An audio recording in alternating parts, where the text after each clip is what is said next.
Now, Nathalie Beauchamps will explore the effects of hierarchy. Hello, my name is Nathalie Beauchamps, and I'm here tonight to talk about hierarchy. Why? Well, because perhaps one too many times I've had too much time on my hands, and as often occurs when one has too much time, the mind wanders. My mind often wanders to the question of why our society is the way it is today. And as hierarchy is a major component of our society, it is thus appropriate to ask ourselves, why hierarchy? Why does hierarchy exist? Well, in order to answer this question, we must first ask ourselves, what is hierarchy? What does it mean to you? Usually when you think about the term hierarchy itself, history class comes to mind. You remember learning about the Roman Empire or the Indian caste system, but the word hierarchy is used by everyday people to describe a wide array of circumstances.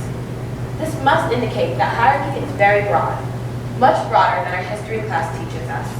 It reigns over the numerous contexts of many aspects of our lives. The formal definition of hierarchy is a social organization based off of higher and lower ranks, authority, and power. But think about all of the everyday aspects that hierarchy affects, that hierarchy governs. Something even as seemingly minimal as the social ladder at high school reflects hierarchy. Why does there always have to be a body of individuals on the so-called bottom and a select group on top?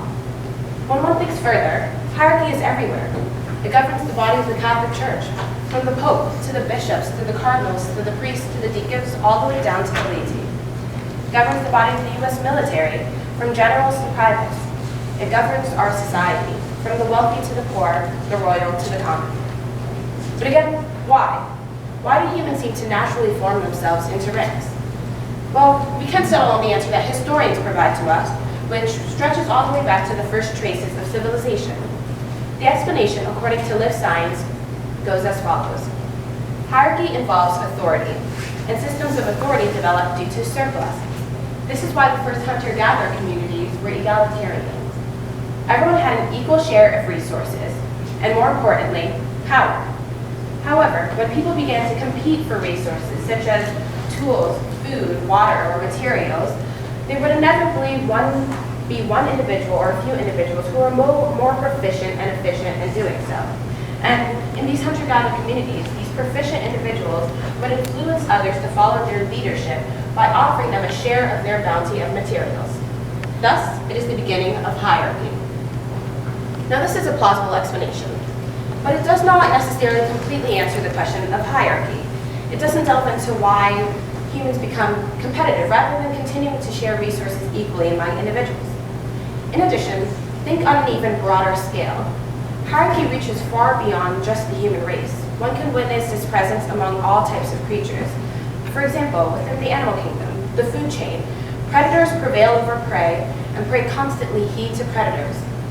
One also learns in biology class that parasitic plants constantly compete with host plants for water and resources. Now, this concept of hierarchy raises a torrent of additional questions that may take a lifetime to answer. The sheer prevalence of hierarchy on our Earth indicates that it must have existed since the beginning of creation. Ever since life existed on Earth, hierarchy existed in one form or another.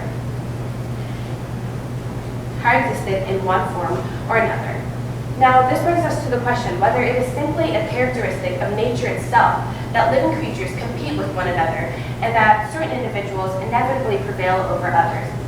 Now again, I could keep you here for days to wander and ruminate and try to devise an answer to this abstract view of hierarchy. However, we would most likely be able to ever do so within 10 minutes. We can, however, more effectively contemplate on why hierarchy exists among humans. Now, humans are sophisticated creatures. We have developed speech, writing, money, technology, civilization, and we developed hierarchy as well. Remember, it did not always exist among the human race. So, if humans are so sophisticated, why cannot we devise a way to maintain an egalitarian society, like our hunter-gatherer predecessors? In addition, hierarchy is viewed as taboo by many people today. It is viewed as the antithesis of the American set of values and beliefs. In addition, people for centuries past have attempted to rid themselves of their hierarchy. For example, take the French Revolution, in which people established a republic over the previous monarchy, and in the Haitian Revolution, where a hierarchy of whites over blacks once existed, the former slaves gathered together to rid themselves of this injustice. Now, does this mean that hierarchy is wrong? Maybe. Does it mean that the human race has jointly moved past hierarchy? Absolutely not. According to Bergen magazine, 123 countries out of 192 countries today have established democracy. But what about the rest?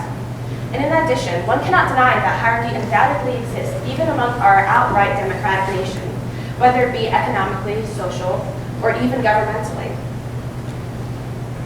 Humans' actions throughout history may seem to imply that we are too sophisticated for hierarchy, yet it still exists today.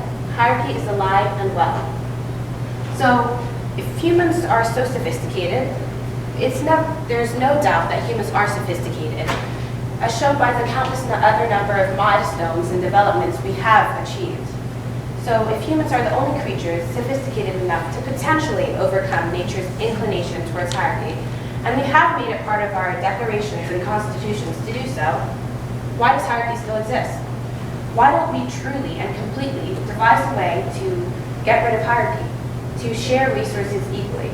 Why don't we eliminate the monster of hierarchy from our present societal systems? Well, the explanation may be because we don't want to. The explanation may be psychological. Religious doctrine, philosophy, and years upon decades of social science research indicates that humans have an innate tendency to compete, to supersede others, and to come out on top. In addition, psychology today indicates that when labor is divided, as is inevitable in order to maintain civilization, people become prideful about their work. And when people become prideful, they become competitive, and competition leads to hierarchy. Now, it seems that we have made a full circle and that hierarchy has proved itself to be inevitable. But nevertheless, there must be some other way to supersede it. Humans have done so for years, in isolated circumstances, however. Nevertheless, there must be some way to overcome hierarchy. But perhaps in 100 years, we will live in a world in which everyone does have a home, and the term social ladder will cease to exist. And perhaps in 100 years, hierarchy will also cease to exist as well. Thank you.